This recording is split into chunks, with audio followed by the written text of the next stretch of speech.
Plus de 3000 mineurs sont violés en Côte d'Ivoire. Oui, je vous le dis, et je le dis avec une telle tristesse, avec une telle colère. Ils sont nombreux, ces agresseurs sexuels. Ils font beaucoup de victimes. Et ces caractères de viols, d'agressions sexuelles, derrière ces cas se cachent donc des familles qui subissent ce drame, qui ne peuvent même pas s'exprimer, tout simplement parce qu'on arrive à trouver des arrangements, on arrive à justifier l'injustifiable. Si je suis donc ici, j'ai décidé, mon équipe et moi, de mettre le pied dans le plat. C'est pourquoi nous sommes venus jusqu'à Dabou, à la Commission régionale des droits de l'homme, région des Grands Ponts, pour vous dire que ça ne va pas. On viole sans scrupule. On viole parce qu'on est convaincu qu'on va bénéficier de la protection de la société. Non. Aujourd'hui, non. Demain, non. Tous les jours. Bonsoir.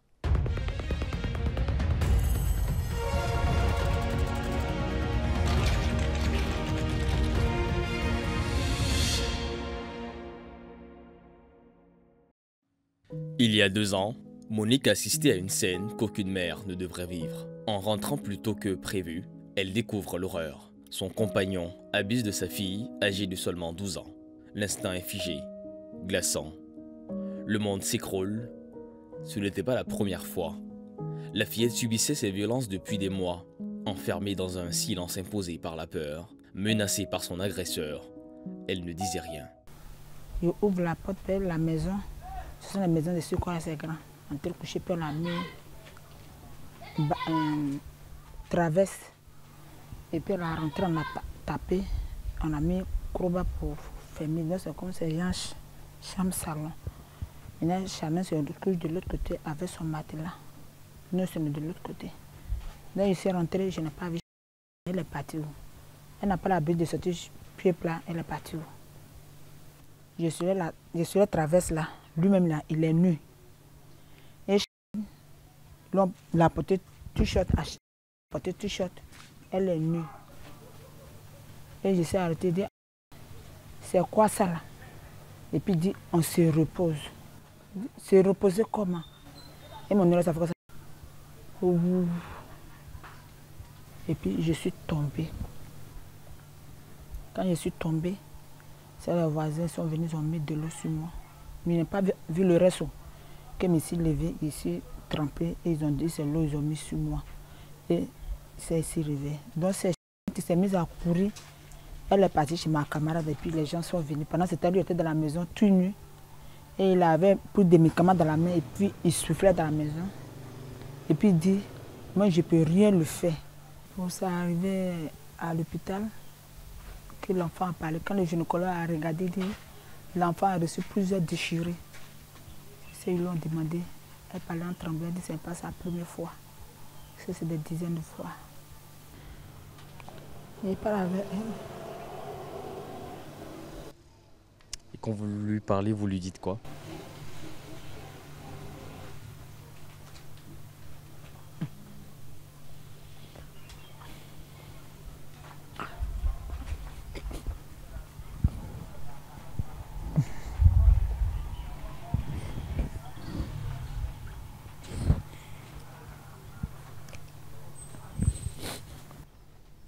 Qu'est-ce que vous lui dites? Qu'est-ce que vous dites à votre fille qui n'avait que 12 ans quand tout ça s'est passé? Il a dit, elle avait que 12 ans, ça s'est passé. Mais en tant que des chrétiens, quand on va à l'église, pardonne. Tu libères ton cœur pour que Dieu puisse s'en charger du reste. Elle, c'est qu'elle me dit toujours, elle ne peut jamais pardonner. Papa, elle est là. Elle dit, elle ne peut jamais oublier. Cette violence qu'elle a suivie, elle ne peut pas oublier. Cette souffrance qu'elle a suivie, elle ne peut pas oublier cette douleur qu'elle a suivie. Sous la menace, la petite fille s'était tue. Il lui disait que s'il apprenait qu'elle parlait, il tuerait sa mère. Alors elle se taisait, comme tant d'autres. Son enfance s'est noyée dans la peur, la honte, le dégoût. Et Monique, elle, vit avec la culpabilité, celle de n'avoir rien vu, rien compris. Elle rejoue les scènes, les détails, les signes qu'elle n'a pas su lire. Sa douleur est silencieuse, mais chaque jour, elle l'arrange. Sa fille, elle, porte sur ses épaules un fardeau qu'aucun enfant ne devrait connaître. Le crime est passé, mais ses effets, eux, restent. Rien dit. En tout cas, ce qu'elle a dit, quand ils ont dit qu'il y a eu plusieurs déchirures, maintenant ils m'ont demandé si je peux le pardonner. Je lui ai dit non. Je ne vais jamais le pardonner. Je ne vais jamais oublier. Jusqu'à ma mort. C'était sa première fois? Non. Plusieurs fois. Tu as essayé d'en parler à ta mère? Il me menaçait. Il t'est menacé? Ouais. Tu disais quoi? Si je dis à maman, il va la tuer, ce serait 2 fois félin.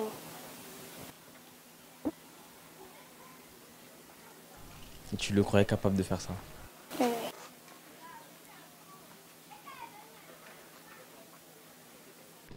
Aujourd'hui, quand vous entendez votre fille sortir ce genre de mots, de phrases, ça vous fait quoi en tant que mère?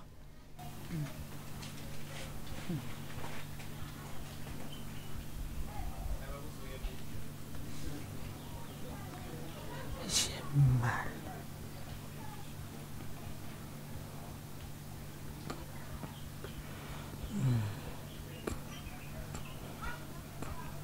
C'était votre partenaire, c'était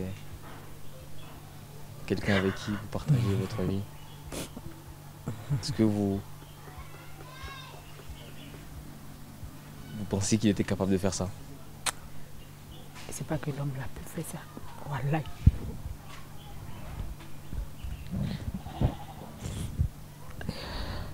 Pas que pour faire ça.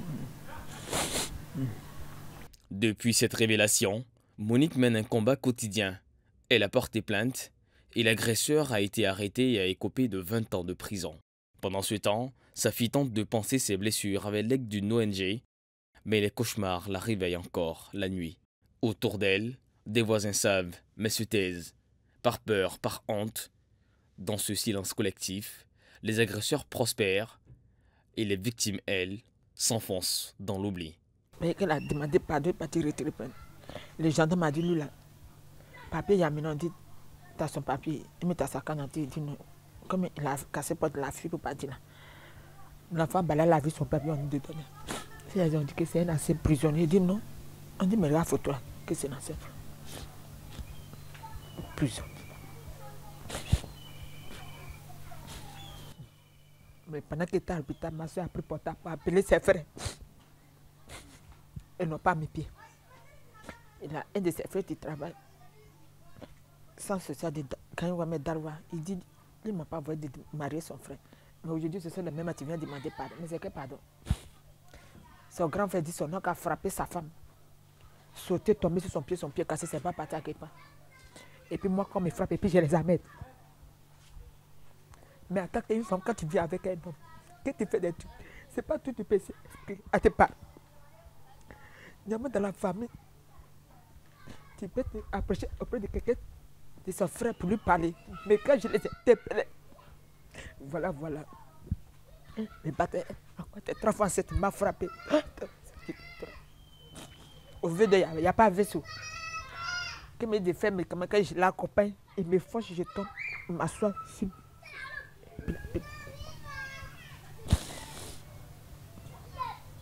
Et ça, il peut me mettre à couper quelqu'un.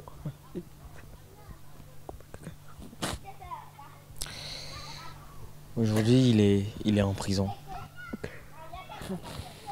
Lui, il est où aujourd'hui? Il est là-bas. Là, je suis tombé. Il est en prison? Est-ce qu'il y a des jours comme ça où vous vous rappelez de tout ça et puis... Oui.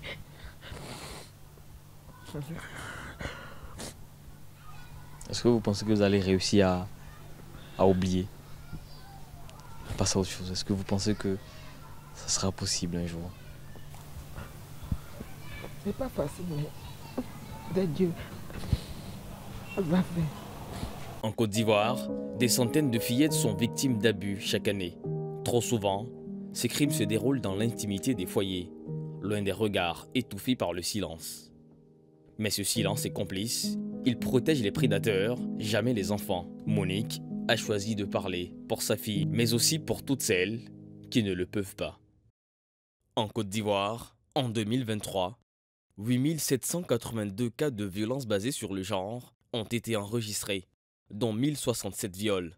Parmi les victimes, 3283 étaient âgés de moins de 18 ans et 445 avaient moins de 5 ans. Ces chiffres, bien qu'alarmants, ne reflètent que les cas signalés. Pourtant, la loi ivoirienne prévoit des peines sévères contre les violences sexuelles faites aux mineurs.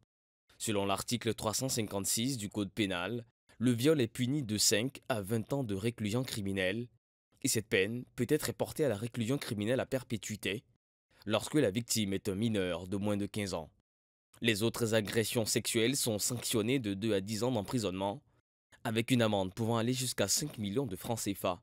La gravité des sanctions reflète la volonté de protéger les enfants contre ces actes abominables.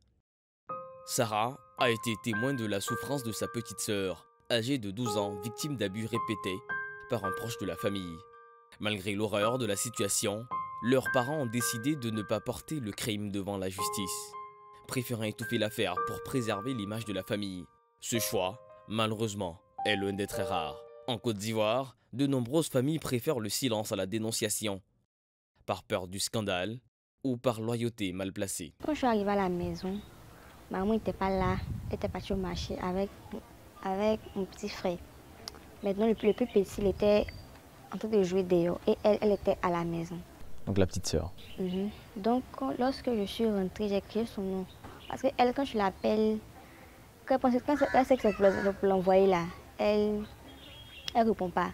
Donc, j'ai crié son nom et quand je suis rentrée, j'étais surprise sur le fauteuil au salon. Et j'ai crié, c'est quoi ça? C'est comme ça que le gars a fui, il a laissé mettre ses tapettes à la maison, il a fui, il est sorti. Donc le gars en question, c'est mon ami, on cause ensemble au quartier ici. Donc c'est votre ami qui a abusé de votre petite sœur. Oui, oui. Comment vous êtes sentie là quand vous les avez surpris sur le champ? Bon, lorsque j'ai vu ça, j'étais choquée, j'arrivais pas à comprendre. J'arrivais pas à comprendre et ça m'a fait mal puisque la personne qui a fait ça, c'est quelqu'un que je connais et je ne pensais pas qu'il pouvait faire un truc pareil. Bon, ça m'a fait beaucoup mal parce que pour une petite fille comme ça de 12 ans, c'est bizarre. Ça fait beaucoup mal. Donc, c'est comme ça que le truc. Et après, il a fui. Ses parents sont venus faire palade ici. C'était bizarre. Et après, on a laissé tomber. Parce qu'on avait un peu peur, puisque en prison là-bas, c'est pas facile pour ce genre de cas-là. Et c'est quelqu'un qu'on connaissait, c'est le collègue de mon papa. Genre le jeune, son papa, c'est le collègue de mon papa. Donc, on ne voulait pas trop aller en profondeur. C'est pour ça qu'on allait préférer laisser comme ça. Gérer ça à l'amiable. Aujourd'hui, Sarah vit avec de profonds regrets. Elle se reproche de ne pas avoir désobéi à ses parents, de ne pas avoir crié plus fort. Ce silence a permis à l'agresseur de rester libre, tandis que sa sœur continue de souffrir.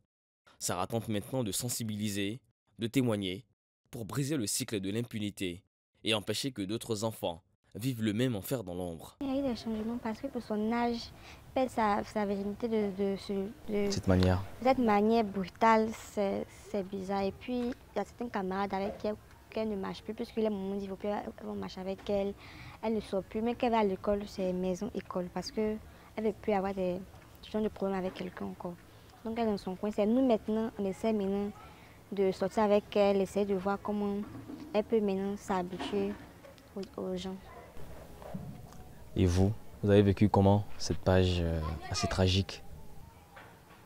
Bon, moi, j'ai été trahie. Et puis de deux, j'ai eu vraiment mal parce que c'est mon ami, donc j'étais au milieu. Je ne savais pas comment accueillir la situation. Ça a été vraiment terrible pour moi. Mais après, j'ai laissé tomber parce que c'est passé. Ça n'a rien eu de grave sur elle. C'est vrai que psychologiquement, ça a changé un peu, mais physiquement, ça va. On a fait des médicaments, tout ça va maintenant. D'après les statistiques, les agressions sexuelles sur mineurs sont souvent perpétrées par des parents, des proches ou des voisins, ce qui fait que les victimes ont du mal à se faire entendre, car leur parole est remise en cause. Elles sont souvent rejetées et elles culpabilisent. Il est donc urgent de dénoncer ces violences et de créer un environnement où les enfants se sentent en sécurité pour parler. Bon, là, ça va dépendre maintenant de lorsque elle a grandi. Lorsqu'elle elle va être jeune fille, c'est là maintenant qu'on va voir si ça a impacté sa vie ou pas. Là, pour le moment, on ne sait pas parce que, bon, elle est un peu timide, mais pour le moment, ça va. Puisque ça peut faire au moins 1 an à 2. Est-ce qu'aujourd'hui vous regrettez d'avoir laissé ce tact-là impuni? Oui, je regrette. Je regrette parce que je préférais que le gars payait ça. Je préférais jusqu'à présent, même en décembre passé, je l'ai vu. Ça m'a encore remonté, ça m'a encore mis là. Parce que je ne supporte pas d'être à la même place que quelqu'un comme ça. Je voulais qu'il paye. Je voulais qu'il paye ça bien même. Mais bon. C'est la décision des parents. C'est pas les parents, sont les parents qui ont décidé. On ne peut rien y faire. Sinon, selon moi, je voulais qu'il paye ça. Parce que c'est un acte, ce n'est pas chose. Et puis après les enquêtes, on a vu qu'il faisait ça à ses propres nièces aussi. Une de ses nièces qui était en 4e, à qui il faisait ça dans la maison. C'est lorsque pour nous elle est sorti que pour eux aussi elle est sortie. Mais il ne sait pas qu'est-ce que lui, ses parents lui ont fait. Ça dépend de lui, ses parents. Protéger les enfants est une responsabilité collective. Chaque membre de la société, qu'il soit parent, voisin ou enseignant, doivent se sentir responsables de la sécurité et du bien-être des plus jeunes. Briser le silence, écouter, croire en les victimes et soutenir la justice sont des actions essentielles pour empêcher que de telles tragédies ne continuent. Christelle a aujourd'hui 27 ans. C'est une adulte. Mais l'enfant qu'elle était n'a jamais guéri. Elle avait 13 ans quand l'horreur s'est produite. Son agresseur, c'était son oncle. Un homme que toute la famille respectait. Lorsqu'elle a osé parler, c'est le monde qui s'est retourné contre elle. Au lieu d'être écoutée, elle a été rejetée. Sa mère, la personne avec qui elle était le plus proche, a refusé de la croire. Christelle s'est retrouvée seule, trahie par les siens et abandonnée par celle qui devait la protéger. J'avais l'âge de 14 ans, j'étais en 6e. Il y avait un malentendu entre moi et ma maman, on ne s'entendait pas trop, mais à cause d'un verre, j'ai cassé le verre, non. Maman n'a pas digéré. Elle n'a pas digéré, donc elle a complété, elle m'a frappé, elle m'a mise dehors. Donc, étant dehors, j'avais plus l'accès à la maison. J'étais obligée de dormir dans une maison inachevée. Mon oncle, qui savait où j'étais, a profité de l'occasion pour abuser de moi en fait. Il a abusé de vous comment?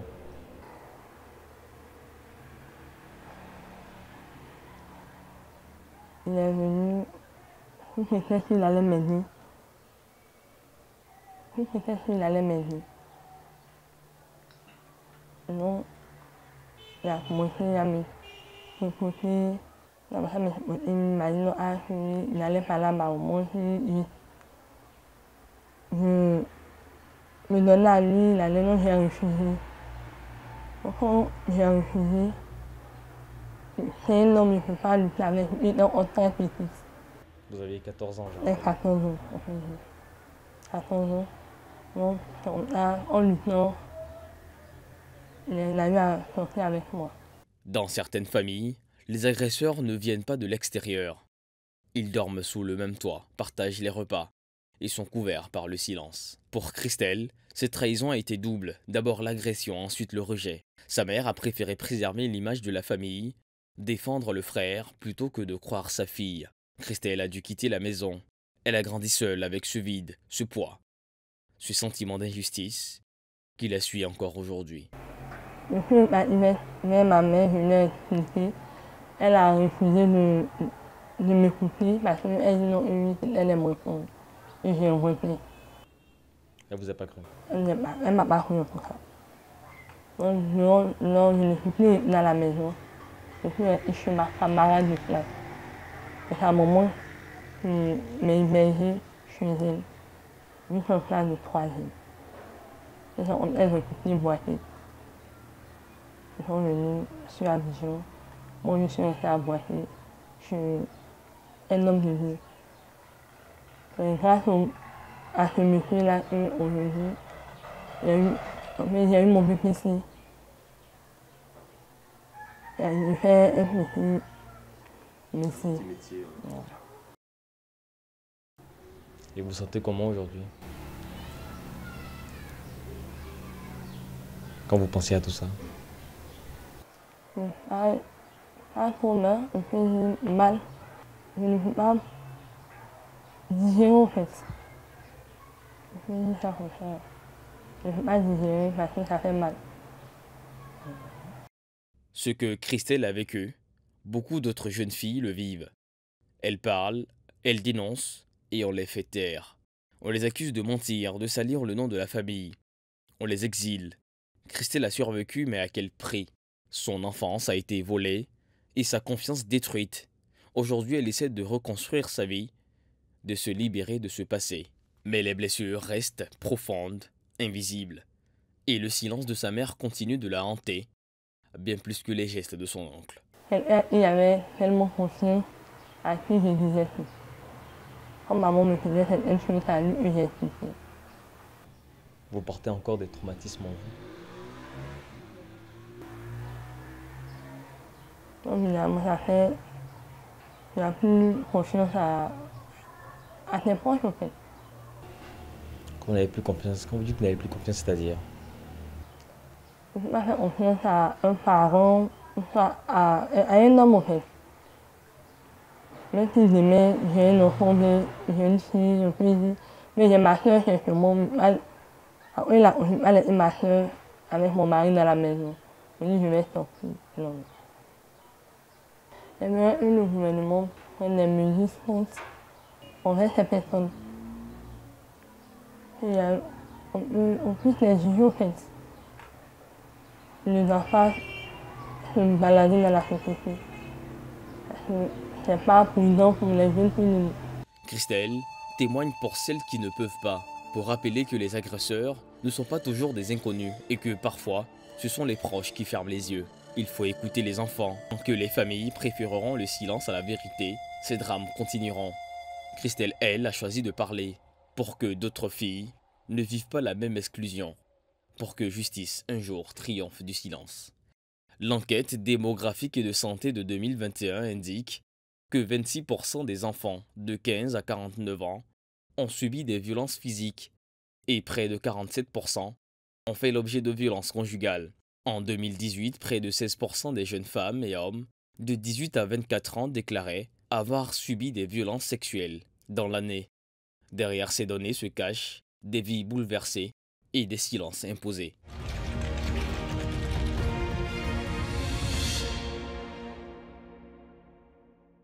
Chers tous, rebonsoir. Nous voici de retour sur ce plateau parce que le sujet mérite qu'on s'arrête un temps soit peu, que nous puissions faire le tour de la question.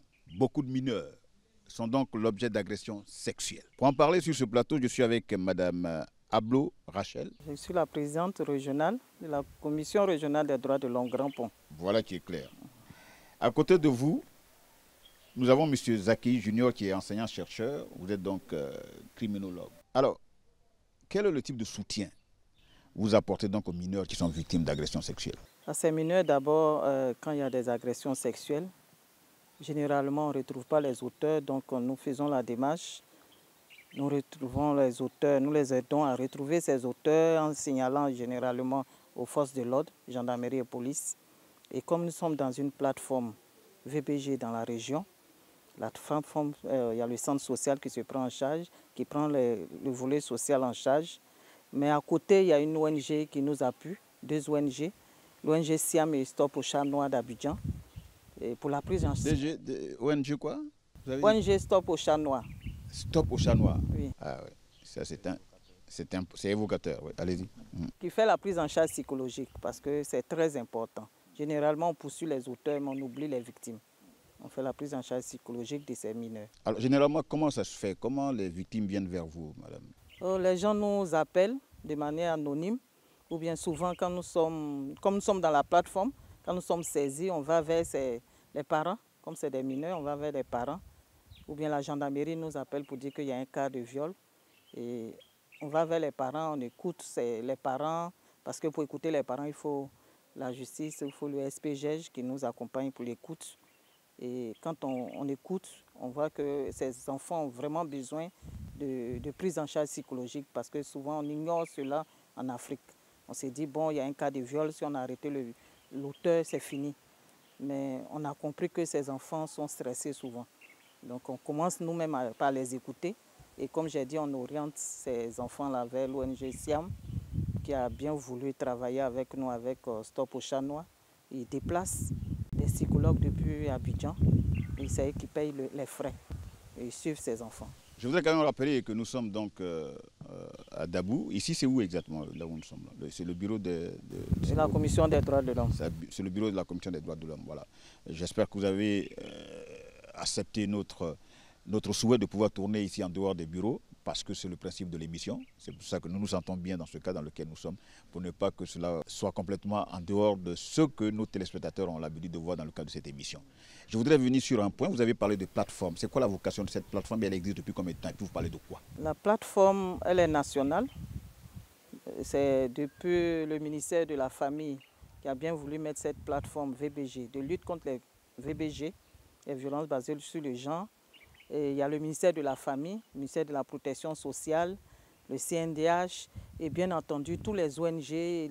Maintenant, on associe même les chefs de communauté pour qu'ils puissent au moins nous aider à déceler ces auteurs parce que souvent, ces personnes fuient ou bien il y a des arrangements. Donc quand ils viennent à la plateforme, on les forme pour qu'il n'y êt plus d'arrangement, pour que vraiment ces personnes soient punies, que vraiment ces viols cessent. Quand la gendarmerie vous appelle ou quand la victime vient vers vous, vous êtes une femme. Vous avez en face de vous une jeune personne qui a entre 14 et 18 ans, qui pourrait être votre enfant. Votre instinct de mère se manifeste comment? Quel est le sentiment qui vous anime à ce moment précis? Qu'est-ce que vous faites? C'est vrai qu'au départ, en tant que femme, ça nous choquait, mais dans le cadre de notre mission, il ne faut pas faire comprendre à la victime qu'elle est perdue. Donc, même si on l'assiste de manière... Elle doit comprendre qu'il y a quelqu'un qui est là, qui l'aime, qui doit pouvoir l'aider. Parce que le viol, vous voyez que ça détruit carrément. Et en tant que mère, je m'entoure vraiment. L'instinct maternel joue quand même un peu. Parce que, et puis femme, quand on te viole, tu te dis que c'est toute ta vie qui est détruite. Mais ça ne prime pas sur ce que nous devons faire.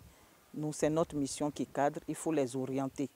Au centre social, les orienter et demander à la police ou à la gendarmerie de retrouver l'auteur. Parce que quand ils ne sont pas retrouvés, la victime est toujours choquée.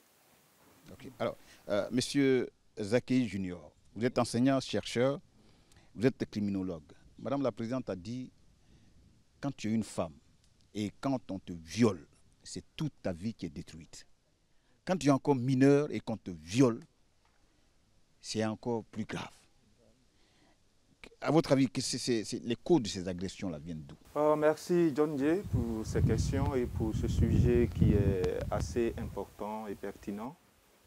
Alors, les causes des viols dans le monde et en Côte d'Ivoire particulièrement sont de multiples ordres. On a plusieurs facteurs qu'on peut convoquer dans l'explication de ce phénomène-là. On peut segmenter ces différents facteurs-là en plusieurs, c'est-à-dire on a les facteurs psychologiques, on a les facteurs sociaux, on a aussi les facteurs environnementaux. Mais pour être un peu plus précis, pour nos téléspectateurs, pour ne pas trop paraître heuristique, je dirais simplement qu'on a des facteurs qui sont inhérents à l'individu. Et quand je parle de l'individu, il y a l'individu agresseur et il y a l'individu victime. Voilà. La victime, la vulnérabilité de la victime, du côté de l'individu, les facteurs qui sont inhérents à l'individu, on a des troubles mentaux. Donc l'individu peut être mentalement instable, l'individu peut avoir des attitudes à dominer. Et comme il ne peut pas dominer des individus qui sont forts, il cherche plutôt des personnes vulnérables comme les mineurs. Ces genres de personnes-là ont tendance donc à passer à l'acte du viol avec des mineurs qui sont vulnérables. On a aussi des facteurs qui relèvent des antécédents de l'individu violeur. Ça veut dire que vous avez des individus qui ont eux-mêmes été victimes de violences, de viols dans leur enfance, et ces personnes-là sont plus aptes à commettre ce genre d'agression. Au niveau, donc nous restons dans les facteurs individuels, concernant les individus. Au niveau de la victime elle-même, ça peut être des victimes qui sont des mineurs qui sont isolés, les mineurs qui échappent au contrôle parental. Ça veut dire que les parents n'ont pas le droit de regard. Les parents ne suivent pas les entrées et sorties de l'enfant. Il y a aussi l'isolement du mineur qui peut faciliter les agressions sexuelles sur sa personne. Alors ça c'était au niveau des facteurs individuels, des facteurs inhérents à la personne. Je ne vais pas en citer tout, mais on a aussi la consommation des produits illicites, la toxicomanie, qui pourrait donc inciter ces personnes à passer à l'acte. Voilà. Monsieur Zakei, oui. Vous avez parlé de l'attitude de certains agresseurs. Oui. Il y en a qui ont été victimes, oui, ils ont été victimes de viols, donc ils sont aptes à le faire. Généralement, des gens commettent des actes dans la société parce qu'ils veulent se venger de la société. Des gens estiment que de leur vivant, la société n'a pas été présente pendant qu'ils étaient l'objet de beaucoup de moqueries, d'agressions. Donc ils veulent faire payer la société. J'ai connu des gens qui, dans leur enfance, ont beaucoup souffert. Il n'y avait aucune affection paternelle. Donc pour eux, ils estiment que la société a été complice de tout ce dont elles ont été victimes. Voilà. Donc elles se vengent sur la société. Alors comment on reconnaît le profil d'un agresseur? Bien, est-ce que le violeur a un profil particulier? Oui, il peut avoir un profil particulier. Mais généralement, pour pouvoir reconnaître un violeur, on se base d'abord sur ses antécédents. Vous allez comprendre que généralement dans les pays africains, ces personnes-là ne sont pas fichées et suivies. Aujourd'hui, avec le développement de l'intelligence artificielle, lorsque vous avez déjà été condamné définitivement pour un viol et que vous avez fini de vider votre peine, okay, vous êtes fiché. Et ce qui fait qu'on vous interdit de vous approcher de tout espace où les mineurs pourraient s'attrouper, comme les écoles maternelles, les garderies, etc. Et donc avec les caméras, dès que vous approchez de ces sites-là, avec l'intelligence artificielle, il y a des signalements qui sont émis et on essaye de vous suivre. Mais ces mécanismes-là ne sont pas présents en Côte d'Ivoire. Et on ne peut pas, à vue d'œil, regarder une personne et dire qu'elle pourrait être un violeur avec les caractéristiques morphologiques, etc. etc. Donc c'est un peu plus complexe que ça. Voilà. C'est à vous deux que je pose des questions. Là, c'est la question qui arrive maintenant. Et je voudrais que les grandes dames de cette ONG puissent réagir dès que la possibilité se signale. C'est que s'il y a le besoin de parler, n'hésitez surtout pas. Alors, aujourd'hui, on parle de ces agressions sexuelles dont sont victimes donc des personnes mineures. Mais il y a aussi le silence coupable de la société, parce que j'ai l'impression qu'on se tait beaucoup sur ces agressions. Est-ce que c'est faux ce que je dis? C'est vrai. On se tait beaucoup et on a tendance même à arranger. Parce qu'en Afrique, personne ne veut que son enfant aille en prison. Or, comme il a dit, ça peut être une personne déjà qui a des antécédents. Mais est-ce que nous avons suivi cette personne? Non. Et quand il arrive qu'il commet un acte, on fait des arrangements et vous allez voir que ces personnes qu'on arrête après, ça doit être peut-être après la 3e tentative. Ce n'est pas sa première fois. Quand on l'écoute, c'est quelqu'un qui a déjà fait et que les parents ont camouflé. Et puis, un autre jour, il reprend encore la même chose. Donc la société est un peu coupable. Elle est très coupable même d'ailleurs pour ce que nous vivons ici. Parce que tout le monde se met dans la danse. Hein. Tu ne dors pas, on t'appelle, on te demande des arrangements. Il faut être fort même pour pouvoir résister. Et souvent même ta vie est menacée. Parce que quand tu résistes, ce n'est pas facile. Hein. Alors moi, je voudrais qu'on aille de façon concrète avec des cas pratiques. Est-ce qu'il vous est une fois venu de recevoir une jeune fille, un jeune homme, victime d'agression sexuelle? Qu'est-ce que la personne, la victime, vous a dit exactement? Je veux juste qu'on prenne un cas parmi tant d'autres que vous avez dit, dont vous avez été témoin oculaire. Ok, témoin oculaire, peut-être, je dirais, on a écouté. On a écouté la dernière, c'est une petite de 10 ans, c'est vrai qu'on ne dit pas son nom parce que c'est confidentiel, mais elle a été même ligotée par ce dernier. Et il a abusé d'elle. Et c'est bien après, elle nous dit que c'est une petite de 10 ans. Hein, et sa camarade aussi de 10 ans a subi les mêmes choses parce que les petites filles jouent entre elles. Et quand elle sort, elle dit, ah, ce tonton, voilà ce qu'il m'a fait. L'autre dit, oui, moi aussi, il m'a fait ça. Malheureusement, on ne retrouve pas la trace de ce jeune homme. Parce que la société, comme je vous dis, coupable, va lui demander de fuir encore. Donc quand on écoute ça, ligoter avant d'être violé, ça choque un peu. C'est pas Non, parce non, que même pas un peu. ça choque même, ça choque. Ça choque. Et on a eu même une petite, non seulement, c'est-à-dire que le violeur a respecté tous les cas de viol. Hein.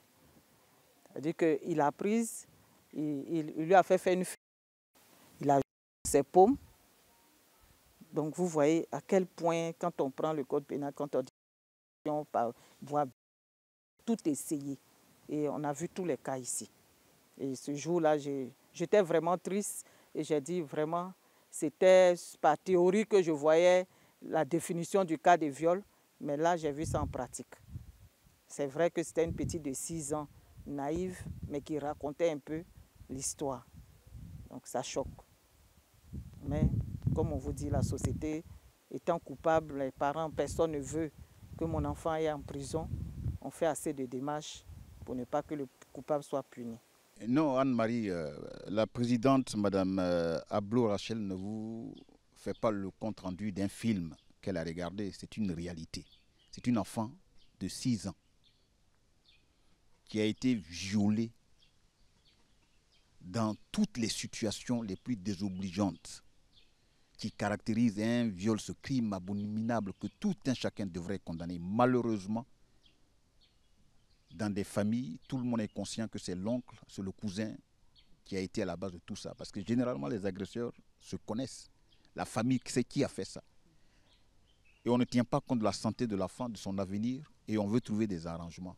Comment se fait-il, monsieur le criminologue, qu'on arrive à trouver des arrangements sur la déchirure d'une mère qui voit son enfant complètement détruit par un malade mental?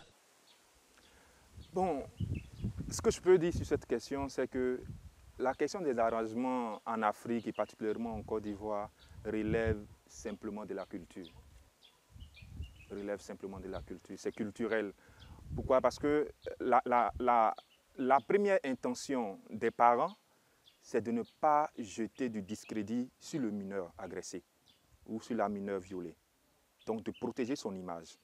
Parce que vous convenez que lorsque l'affaire est amenée devant les autorités, devant les tribunaux, l'affaire sera jugée de façon publique. Et donc tout le monde saura que la petite ou le petit a été violé. Et donc il y a d'abord ce premier aspect-là. Le deuxième aspect, c'est qu'il y a toujours des arrangements. Pourquoi? Parce que les parents du violeur ou les connaissances du violeur vont vouloir éviter à tout prix la prison au violeur.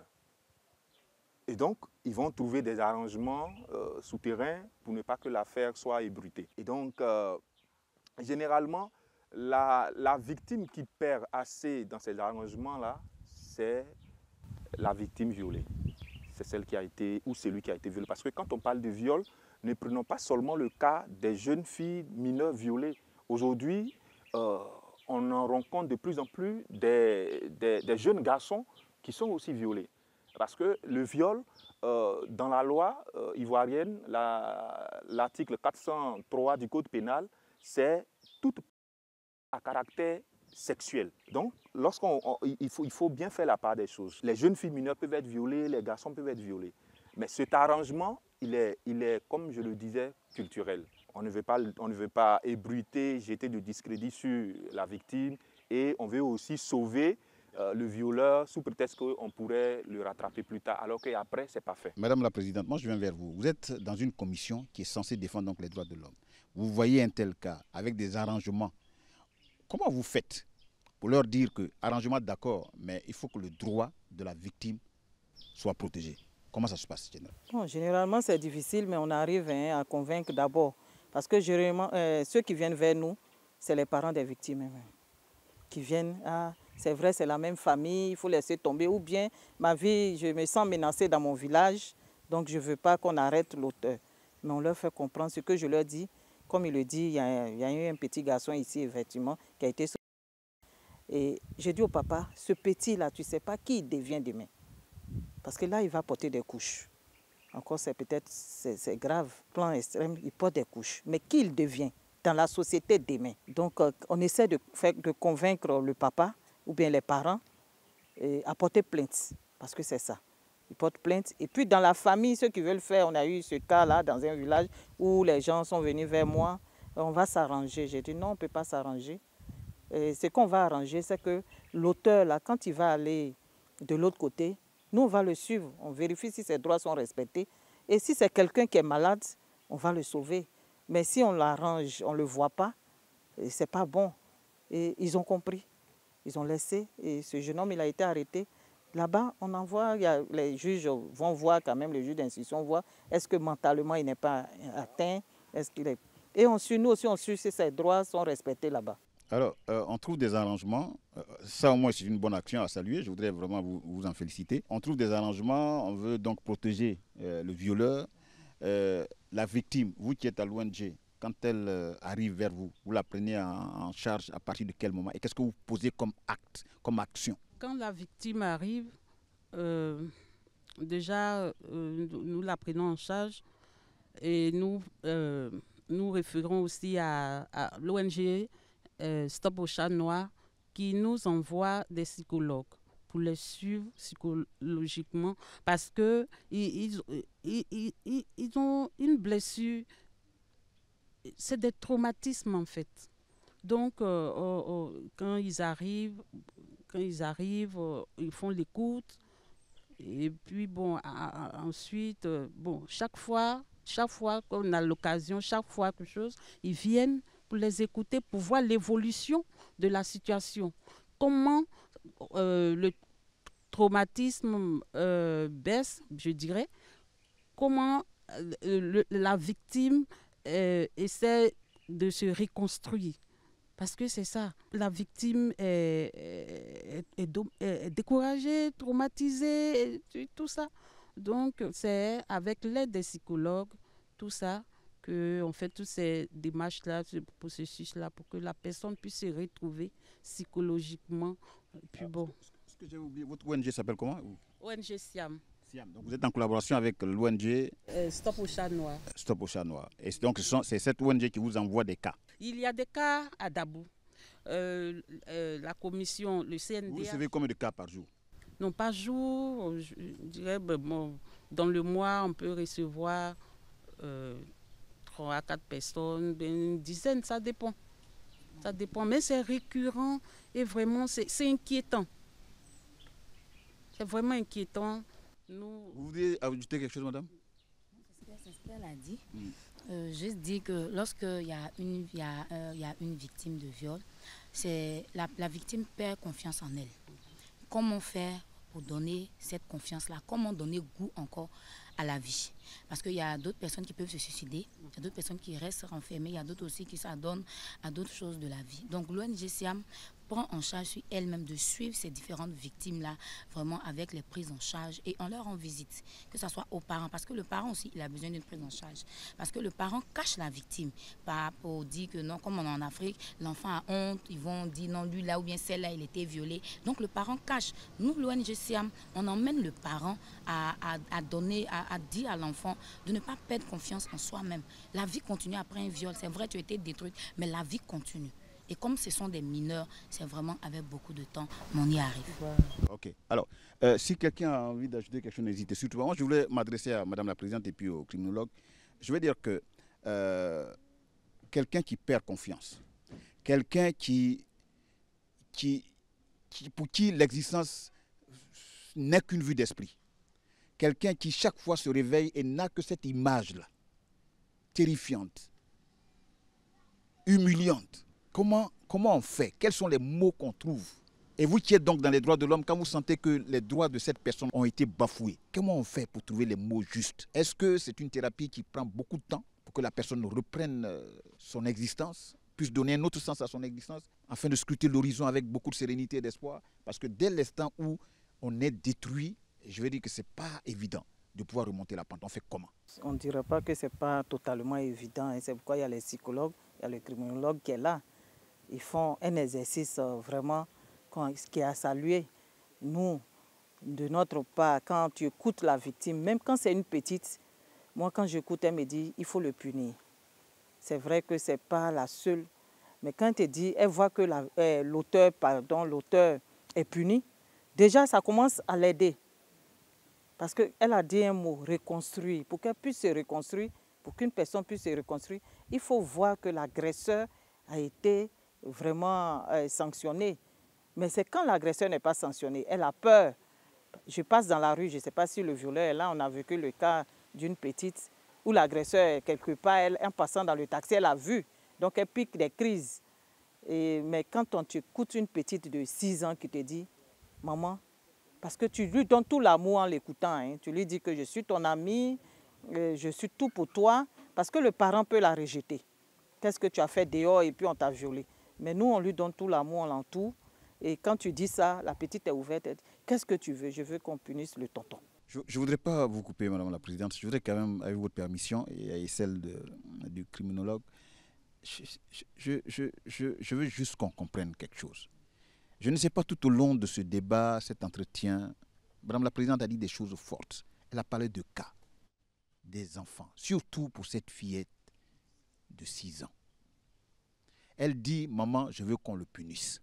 Vous avez bien entendu, elle a 6 ans. Elle dit, je veux qu'on le punisse. Et vous, vous décidez de demander pardon. C'est-à-dire que vous qui êtes les parents du violeur, vous cherchez une solution à l'amiable. Pendant qu'une enfant de 6 ans demande qu'on punisse le violeur. Mais plus grave, c'est que toi la maman, toi le papa de cette fille, vous qui êtes venu voir donc la Commission des droits de l'homme pour que des démarches au niveau de la justice soient entreprises, c'est encore vous qui revenez pour qu'une solution à l'amiable soit trouvée. Est-ce que vous mesurez les conséquences de ce qui va se passer? On a l'habitude de ne pas écouter nos enfants. Et ces questions irresponsables qu'on leur pose chaque fois, tu t'es fait violer, tu étais où, puis tu t'es fait violer. On ne parle pas d'un jeu où on a boxé une enfant. On parle de viol.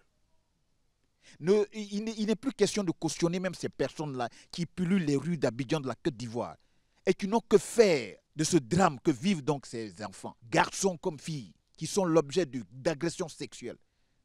Chers parents, je vous demande pardon. Quand l'enfant que tu as mis au monde qui n'a pas demandé à naître est l'objet d'une agression sexuelle, adresse-toi à la Commission des droits de l'homme et laisse la justice agir. Si tu veux que ton enfant demain reprenne goût à la vie. Je voudrais que vous puissiez dire un mot à l'endroit des Ivoiriens, de toutes les victimes et de tous ces adeptes de solutions à l'amiable après un tel crime. Parce que je ne vois aucune différence entre un braqueur et puis ces gens-là. Non, mais le violeur est plus dangereux que le braqueur. Et merci de me donner cette parole-là, parce que je voulais juste ajouter quelque chose, ce que vous avez dit. Vous avez dit que généralement, les parents cherchent à régler la question du viol à l'amiable. Mais cela n'arrange ni la victime, ni le violeur. Parce qu'il peut avoir des prédispositions à récidiver. Et donc, ces prédispositions-là peuvent être décelées s'il se retrouve devant un psychologue pour pouvoir lui faire des tests de personnalité pour voir s'il va récidiver et le traiter en connaissance de cause. Mais lorsqu'il est en liberté, non seulement la victime n'est pas en confiance parce qu'elle se dit que le violeur peut toujours revenir, et puis le violeur lui-même, il n'est pas traité. Il ne bénéficie pas de ce qu'on appelle la prévention tertiaire, celle qu'on peut lui faire en milieu carcéral, ou bien si c'est une personne qui est vulnérable, qui aime le viol, on peut la traiter. Et donc moi je dirais à tous les Ivoiriens, à toute la population ivoirienne, le viol c'est dangereux pour la victime. Il faut traiter la victime sur les 2 plans essentiels, le plan psychologique et le plan physique. La victime subit des traumatismes physiques et subit des traumatismes psychologiques. il y a des troubles post-traumatiques qui sont difficiles à guérir, qui ne sont pas traités du jour au lendemain, qui prennent énormément de temps. Et nous avons nos chers maîtres qui sont dans les universités, moi particulièrement. Je connais mon professeur qui est vice-doyen de l'UFR des criminaux, professeur Saï, qui traite ces cas-là parce qu'il a fait sa thèse sur cette question-là et il a intervenu en zone de conflit. Et donc, ils ont des mécanismes, ils ont des tests qu'ils font faire aux enfants par les dessins, par des questionnaires qui permettent de déceler les troubles profonds auxquels l'enfant est soumis et qui à travers ces tests-là, vont progressivement aider l'enfant à se reconstituer et à devenir une personne épanouie dans la société. Merci infiniment, Madame la Présidente. C'est avec vous que nous allons conclure.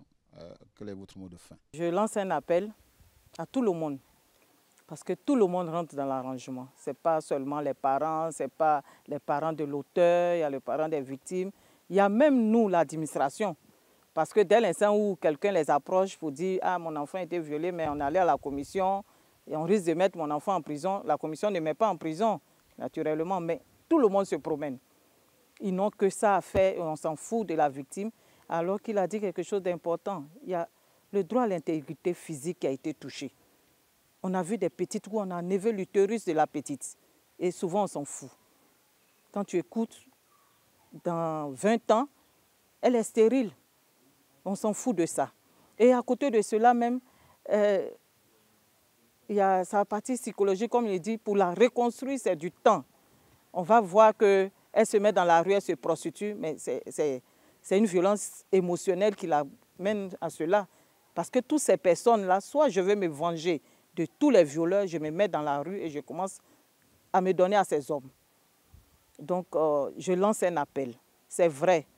On ne veut pas voir, personne ne veut voir son enfant en prison, mais laissons-les aller et là-bas, faisons confiance à nos prisons, à la MAC, qui vraiment, où il y a une prise en charge quand même, parce qu'aujourd'hui le CNDH visite ces détenus, il y a une prise en charge que nous faisons. Laissons ces auteurs-là payer pour les crimes, parce que c'est des criminels. Le viol, c'est un crime. Merci, Madame la Présidente. Alors, rappelez-moi le nom de l'ONG. L'ONG Siam. L'ONG Siam, vous êtes à Dabou. Hein? Vous avez un contact téléphonique? Oui. Allez-y. 07 07 03 65 15. Si des gens ont suivi cette émission, ils ont la possibilité donc de vous contacter. Ok. Dénoncer surtout. Je vous dis infiniment merci. C'est une cause noble. C'est un bon combat. Fasse Dieu que ces viols ne se répètent plus pour l'intégrité physique donc, de ces enfants mineurs. Mesdames et messieurs, j'espère que vous avez bien écouté ce qui a été dit ici, surtout l'appel lancé par les deux invités. Le viol est un crime. Et un crime, là, il est condamné. Il n'y a pas d'autre solution que de condamner un crime. Un criminel, sa place n'est pas dans la nature, c'est en prison. Et il faut qu'il paye. Chaque crime qu'on commet sur la terre des hommes là, doit être l'objet d'un jugement et que la justice prenne l'affaire dans toute son entièreté et avec la vigueur de la loi. Je voudrais vous dire merci de l'intérêt accordé donc à ces échanges, surtout à cette émission. Et je profite pour informer nos téléspectateurs. Il y en a beaucoup qui nous appellent, qui nous accostent dans les rues pour dire ah, on a tel problème, on a tel sujet. Je vous conseille désormais d'écrire donc à la direction des programmes de Live TV. Vous faites un objet.